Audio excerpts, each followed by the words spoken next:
Please translate.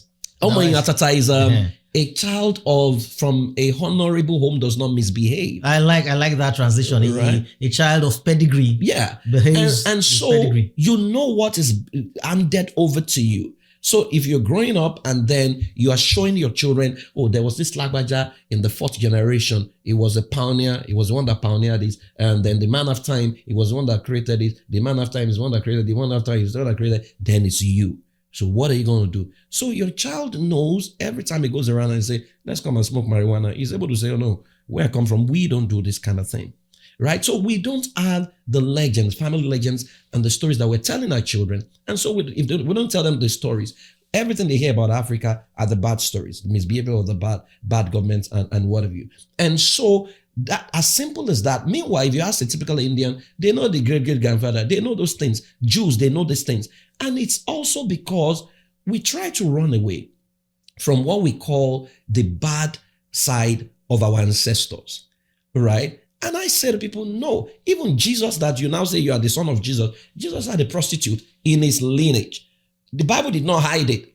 Rahab was there. There was another guy who slept with his son's wife and produced 2 children. Judah, he mistakenly did it. Bible did not hide that story. And so... I mean, talk much less of King David. Yeah. King David, the murderer. Yeah. So, but our people, because maybe religion has told them, your father was one Oluwawo.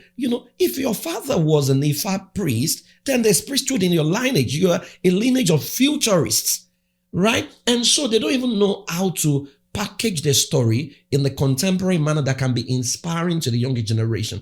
And so when you don't have all these things, you will now blame the society your child is living in for the challenges your child is having. You are not going to send your child back to a society that you ran away from, in quote, that you claim, oh, government is bad, they have no respect for blah, blah, blah. You want to send your child back to that society. Now, I always tell them, if you want to do that, make sure you have a proper support system where you're sending your child. But I don't believe that you need to abdicate your responsibilities to some other people, thinking that just by is it not? So if you say you are sending your child to Nigeria, what part of Nigeria are you talking about? Is it Zamfara?